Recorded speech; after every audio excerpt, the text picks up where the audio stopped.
Magandang araw po sa inyong lahat, Luzon, Visayas at Mindanao, at ganoon po naman sa aking mga kabayan na sa labas ng ating bansa upang makapagtrabaho at matulungan ng kanya-kanya nating pamilya. At batid ko po mga kabayan ang inyong pangungulila dahil nga sa naiwan ninyong pamilya dito sa Pilipinas upang makapagtrabaho. Subalit, isa lamang po ang masasabi ko na walang problema na hindi lumilipas at walang gabi na hindi dumarating ang bagong umaga at puputok ang bukang liwayway na may dalang bagong pag-asa. So sa inyo po, magandang araw at kumusta po kayo?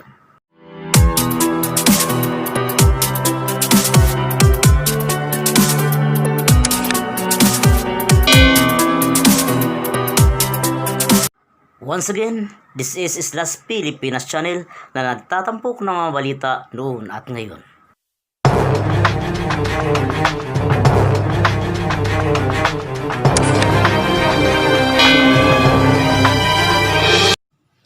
At ngayon mga kabayan, gusto ko lamang ipakita sa inyo ang video na ito nang magtalumpati siya doon sa kanyang pagbisita sa PNP Regional Office Region 12. At tulad ng dati ay kanya naman pong ibinida ang kanyang katapangan at kanyang mga naakumplis ngayon na siya na ang presidente ng Republika ng Pilipinas.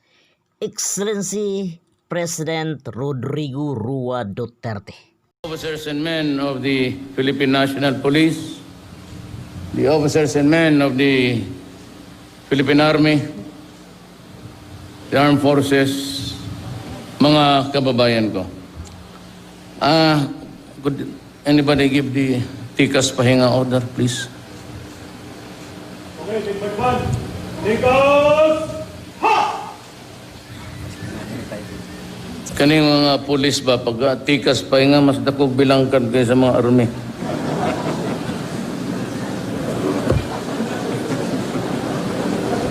Ngano ka?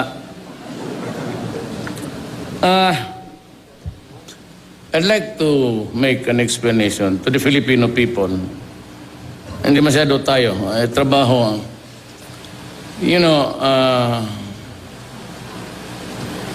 when I was mayor for 23 years sa Davao, maraming namatay.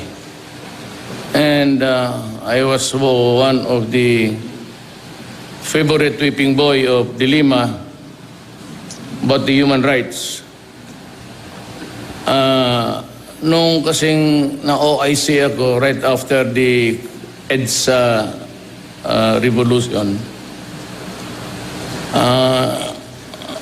nung na-mayor ako, magulo ang Davao. Lahat nandun. And what is really worse at the time, it was a very bad policy, but everybody thought at the time that it was good. Every Filipino or foreigner for that matter would go and say that he is a anti-communist, yung alsamasa binigyan ng mga armas. Arms were freely given to everybody, and when there was a slowing down, kasi sa Davao, alam mo, nagpalayo yung mga komunista, wala na tayong panahon mag-istorya kung bakit.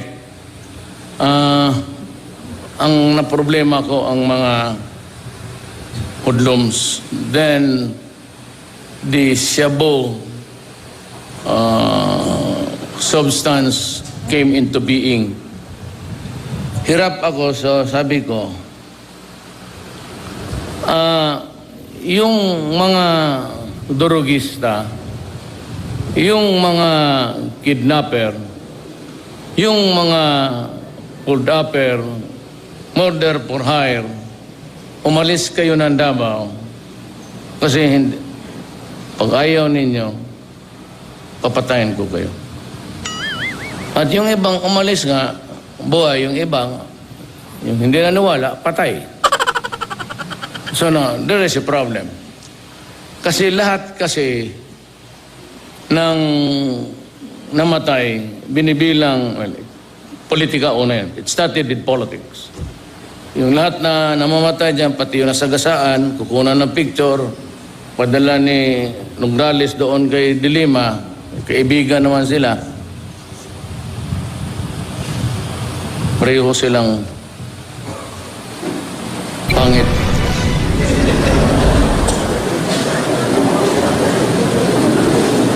So, Dilima kept on hammering on me, due process, extrajudicial killing. And I was the one of the few mayors na national. And only because I was a criminal killing a criminal. Ngayon, bakit sa Davao nahinto yung droga? Nahinto yung at least barest minimum. Bakit ang Davao naging one of the safest city in the world? Bakit ang Davao ang negosyo pumasok at makita mo naman ngayon? Bakit ang Davao ang mga tao doon medyo disiplinado, walang suplado? Bakit kami sa Davao ang pakisama namin sa Moro pati Kristiyanos maganda? Well, one of the reason really is that parang neutral ako in the sense that makalapit sa akin because my lola was a Maranao, my lolo was a Chinese, but my father was a Cebuano. So yun ang sikreto ng Davao. Ang unang umalis ang komunista. Kasi ang pag-iisip ko rin noon, parang sosyalista. But the Communist Party of the Philippines is the extreme. And they want to get government by armed struggle. So, kami ang pagkasosyalista namin, dito lang kami, maybe off-center, because my father ventured in Mindanao, nag-asawa sa dito, Mindanaoan, but we were really very poor. So I grew up in a environment of, hindi naman talaga yung gutom, pero hirap. So, madali kong maintindihan ang mga komunista. And as a matter of fact, last night I was talking with the Landonin. Because we were talking. Naintindihan niya ako. Kaya ako nakapagpunta ng Sarangani, sa bukid, kunin ko yung mga nabihag na police, na army. Because I could talk sense to them. Bakit man tayo magpataya na pareho man tayo pobre dito? So why do you have to weapon? But those are the things na limitado ako kasi mayor lang. Ngayon, naging presidente ako. Bakit maraming patay? Na ngayon, lahat ng patay, kaya ako galit kung nakikinig kayo, mga foreigners, ganito yan. Makinig kayo mabuti ha, ang hina pa naman ng utak ninyo. Bullshit yun ha. Kasi, yung kung ako nung mayor sa Davao, ito yung sinabi ko. Hindi naman ako gago magsabi patay no. At alam ko na nag-aral kayo lahat. And you know the circumstances where you can kill a person legally or any other thing would be illegal, extrajudicial. Yung tinatawag nilang salvage. Sa Davao kasi ganito.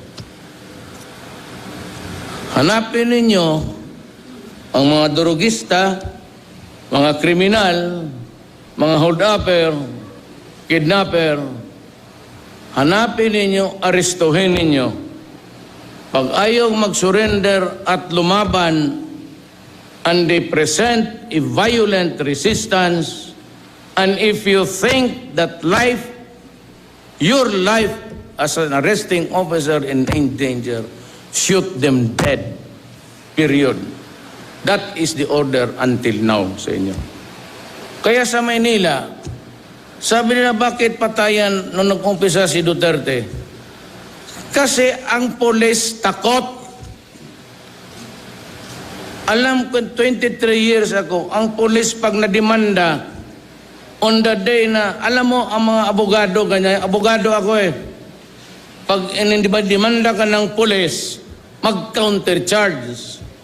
At minsan, yung hearing sa polis, yung dinemanda niyang kriminal, na iwit, last to be heard, yung demanda ng kriminal sa kanya na una, and he gets suspended. And that day, pero mga officer, after 2 years, but that day, wala ng trabaho, wala ng pagkain, wala ng... Hindi naintindihan ng mga loko-loko eh. Kaya ang mga pulis takot. Nung ako na presidente, sinabi ko, go out. Ano niya ako? Go out and hunt down the criminals. Arrest them. And if they offer a violent resistance and you think that life, ikaw ang mamatay kung hindi siya, tangina, patayin mo sila. Yan ang order ko sa iyo. That has not changed. Pag sinunod ninyo ako, wala kayong problema, ako ang bahala sa inyo. Hindi ako papayag na may militar o pulis makulong dahil sa utos ko kasi ang bayan natin hirap. Hirap na hirap ang bayan natin.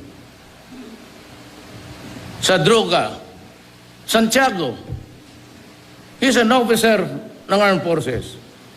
Sa PDEA siya. I don't have no reason to doubt about, hindi man niya personal kalaban. He told us that there are 3 million addicts now in the Philippines. Of late, huwag mo na lang bilangin yun.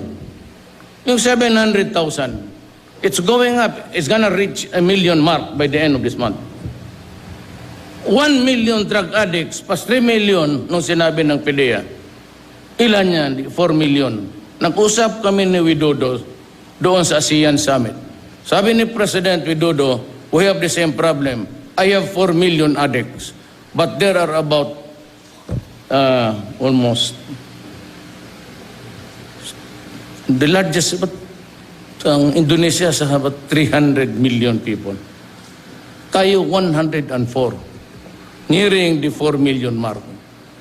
Itong mga puti, ang utak talaga puti. But pasabot luspad. Walang dugo na... They cannot understand na ako hirap na hirap masyado dito ngayon. What am I supposed to do with the 4 million? Sabi pa ng easily done. Kindly record it and give it to the idiots. Why is Duterte killing them? Sending to them to rehabilitation would be good. They do not know, or they do not pretend to know, or they are ignorant really, that in any government there is always the fiscal year, January to December. At that time, it was Aquino, itong budget kung pinapatakbo ko sa inyo, was a budget that was prepared by Aquino the previous year to be implemented this year. And the budget next year is being prepared now for implementation next year. Nobody at that time knew the magnitude of the contamination of drugs. Remember that I am a midstream president. Pumasok ako, ang budget umiiral na. Sila yung gumawa, at I don't know if you had an idea, na ganun pala karami ang tama natin. Tama yung DOH. Wala silang budget niyan, even the DSWD, simply because this budget now does not contain the following expenditures. Hindi ako makakuha, hindi ako makutang because that would be illegal. Na yung ibang budget doon sa ibang department, igastos ko para sa rehab. Because that would be just like stealing from Peter to pay Paul. Ika nga sa idiom. Hindi naintindihan nila, daldal ng daldal. Ngayon, hinintay ko lang. Nung sinabi ko na, Dilima, you better hang yourself, alam ko na. And that is why I am now yung mga human rights. Halika kayo dito. So I would be inviting the Human Rights Commission, the EU, Obama, if he wants to come here, si Bangki, sabi ko Bangkisan, Bangki-moon pala yung Bangkisan, hindi ko alam, Sun and Moon kasi. So I apologize for that FUPA. And if you read it, it's a Fox Pass, it's pronounced FUPA. Yan ang totoo. Ngayon, alam ko na. Sino nagpatay? May mga patay, marami illegitimate police action. Meron na napatay ang mga military sa Mindanao. It's a purely military undertaking a police action. Yung iba yung binabalot, sino nagpatay. Alam mo, marami silang karibal. The most, sabihin ito sa mga putang inang bantay ka sa akin, pagpunta niyo dito. Di ba nila alam na pati mga police generals at police involved? At lahat yung pinatay, nagpatayan sila because unahan na nila, kasi these guys will be these killers. Nagpapatayan sila kung sinong pumait kay Garbo, sinong pumait kay Luot. Did it ever occur to you that there was also a silencing stage? Mostly sila lang. Pero ang patay lahat sa wayna, tinatapon nila kay bato sa akin sa pulis. Ma'am, how stupid can you really get? Nga sabi nyo, bakit mo ini-insulto? Si Duterte, sabi doon sa EU, Europe, pinaka-unpopular daw ako. Gago, tapos ng eleksyon, nanalo na ako dito. Ang boto dito, ang popular ang gusto ko. Warang buang. Wala.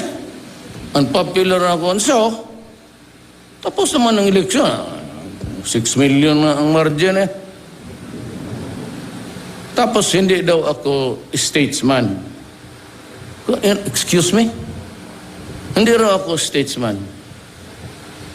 Ang pagkaalam ko, tumakbo ako ng presidente. Wala mang posisyong statesman doon sa amin. Bakit mo man ako pilitin maging statesman? Madumero ang bunganga ako. Eh kasi tarantado kayo. You know why you get a retort to me that's really bullshit? Because you're yourself are bullshitting us. Hindi pa nga nila alam, hindi nga alam kung sino nagpapatayan. Why do you attribute all the killings in Manila to the police and me? When as a matter of fact, you know that they were gangsters, including police generals. Di yung unang birada, di binabalot ng plaster. Sabi ko, that is not the job of the police to make mummies. Sa Egypt lang yan noon. Bakit mo gawin mama? Bakit mo sayang-sayang ng panahon? Why would we waste our time wrapping a body with to make mummies out of those? Kaya ako galit. Ako pagka you just treat me fairly, wala ka talaga. Nagpapakong baba ako. Ako, ganoon ako eh. Kung dito yung tao, dito ako. Kung dito, dito ako. Hindi mo pa natakiran. Nagsisir ako sa inyo lahat, mga officer. How do I address you? Sir. Eh, kasi tayo, ako naman yung from the ranks rin ako. So, nasanay ako mag-sir. Sanay ako, pag ako. Eh, kasi tayo, ako naman yung from the ranks rin ako eh. So, nasanay ako mag-sir. Sanay ako, pag ako, Fiscal, Special Counsel 7, 6, 5, 4, 3, 2. Pag to, naging OIC Vice Mayor ako ng Davao. Sa buhay ko, nagsasir ako. Basta mga policeman, ma'am, sir. Marunong ako magrespeto sa kapwa ko tao. Pero itong mga, lalo na yung mga mayaman, o kaya itong mga hambugiro na mga ibang sabi ko, ikaw, Amerika, sige ka human rights. May mga sa Charlotte ngayon, state of emergency na bakit? Pinagbabaril yung itim. Basta na kayo ka, bang. Kaya sabi ko bato, magprepara ka kung sinong general padala mo noon sa Amerika. Raportor, paimbestiga mo rin. Ininteresado tayo at pinagbabaril nila yung mga black people sa Amerika. Ganon niya ang Amerika eh. Pointing at us, hindi niya alam that Vietnam is sort of pointing at his face. Ikaw, Duterte, di ikaw rin, double barrel. Puto.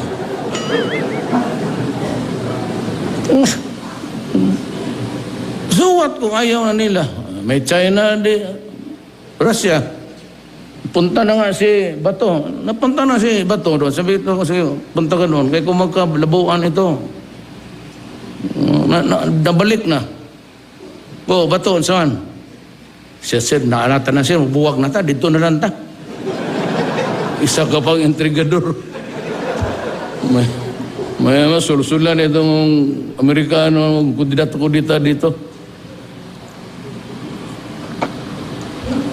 Ibig sabihin, before you condemn, you know, men, pakinggan ninyo ito ha, men judge best when they condemn. Pinakamahusay ang husga sa tao lalabas yan. Lalo ang husga na yan, kasamaan sa kapwa ng tao. Before conducting dilema, chairman ng Human Rights, Senador, wala mang pinail isa. Sige, yaw-yaw sa akin. Ayoko naman siyang patulan kasi pangit siya.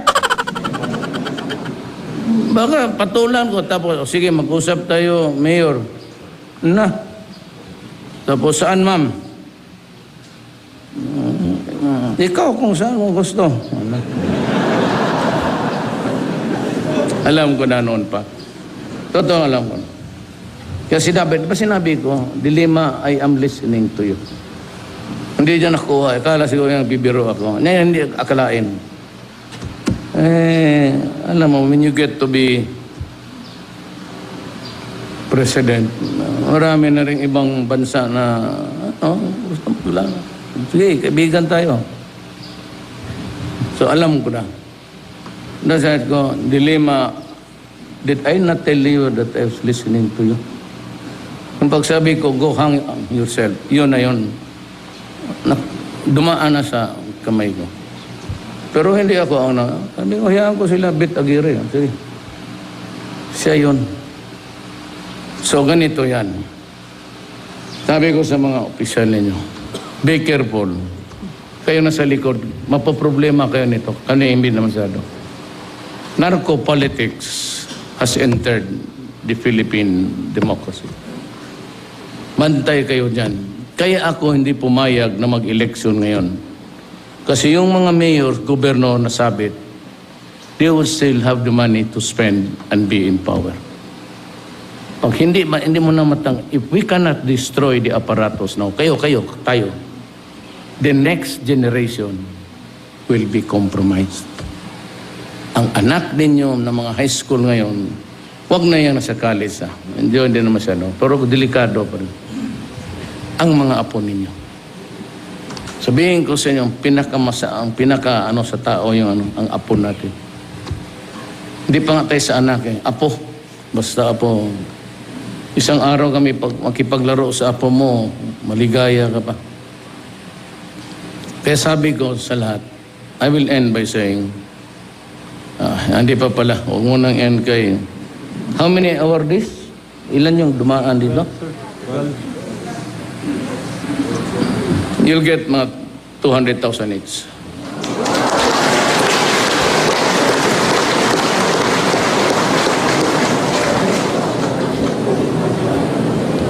Pamatay pa, karami pa dyan.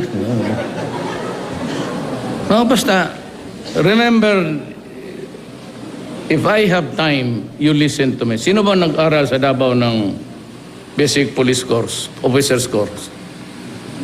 Yung dumaan sa lecture ko. May notes pa kayo? Yung matrix ko? Makinig lang kayo. Meron kasi ako, when I got married, I passed the bar, class 72, bar 72 ako.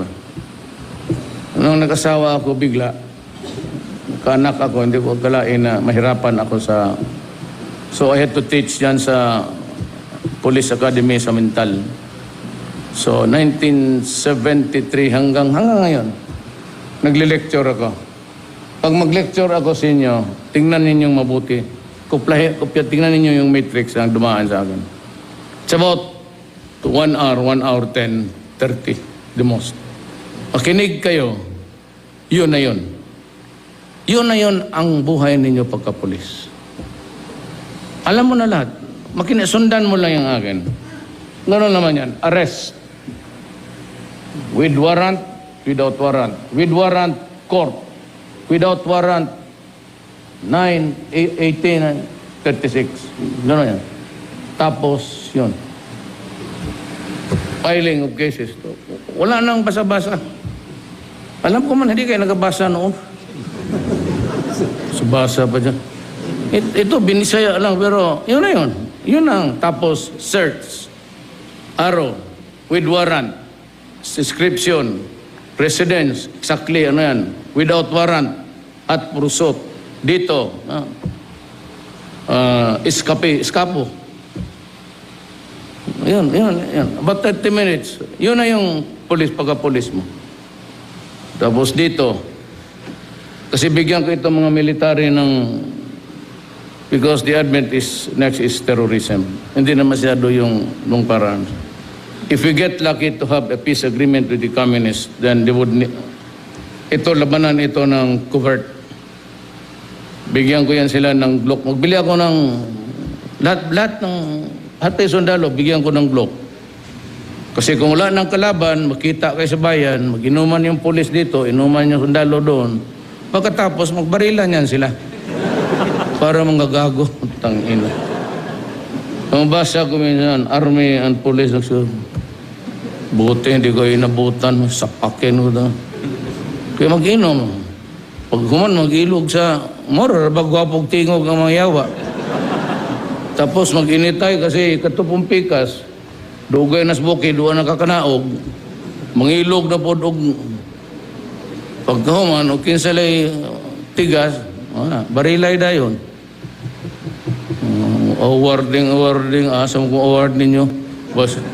Basing nga, clip sa papel, bahala ka diya. So, bigyan ko rin yan sila because the next generation is terrorism. No, hindi mo na, I cannot discuss the things that we plan to do.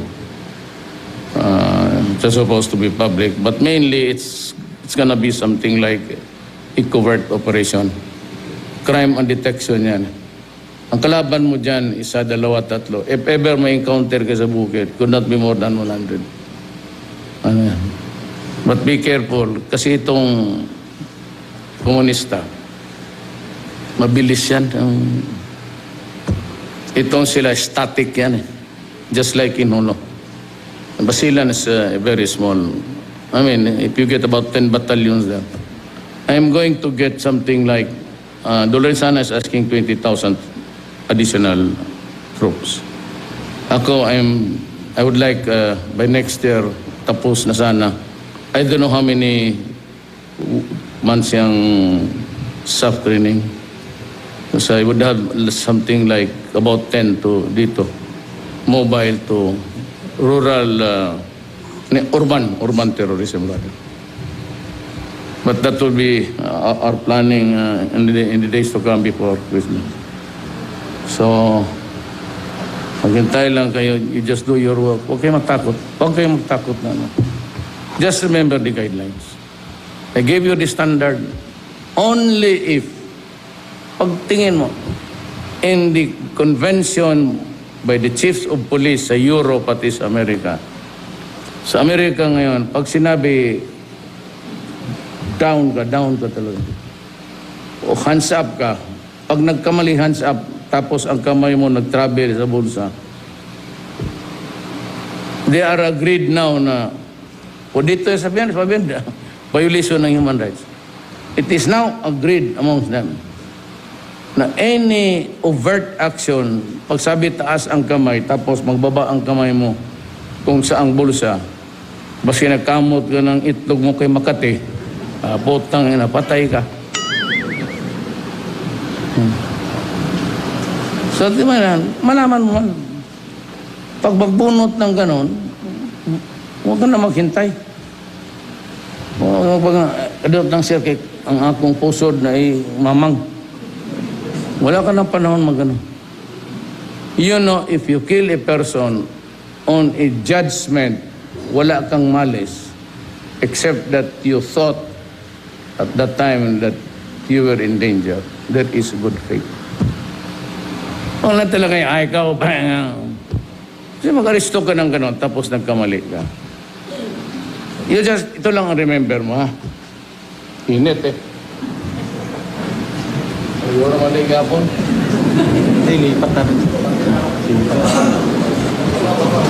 Sama ko kasi ang... Lipat natin.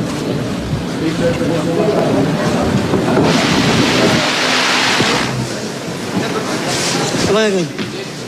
May ano na lang, yung... Ito na lang. It's always... gamitin ko lang itong figure, ha? You're the policeman. Ano ka, at the time sa enkwentro, were you a policeman or not in the performance of duty? Meaning to say, kung ikaw ang pulis, nakaharap mo ito, nagkabarilan kayo, ano ang sitwasyon mo noon? Nagtatrabaho ka as a police in the performance of duty, yun. Ngayon, ikaw pulis, at that time nagkabarilan kayo, ano ka? Wala, nagapihapi. Kaharap yung army, tangina, nag-agawan ng mic, nagbarilan. At that time, ano ka? Were you in the performance of duty? No. Yan. Ngayon, ikaw, pulis ka. May terorista dito, drug addict, binaril mo, naka-auto ka, brrrt, tumama dito, 10 tao patay. You are engaged in a terrorist. Are you responsible for the killing here? No. Why? Because collateral damage yun. You were in the performance of duty. You could not have stopped the bullets and you have every right to defend yourself. Performance of duty and self-defense. Ikaw, polis ka, sige, pangobra dahil sa pangapago dahil sa sabungan. Nag-away. Nausa ka, civilian, gi-away ng baril ni mo. Are you in the performance of duty? Ngayon, nagbarilan kayo doon sa Kristo. May namatay dito, tindera. Marami may yan sabungan. Lumusot yung bala mo. Liable ka dito? Yes, because at that time, you are not in the performance of duty. That's about it.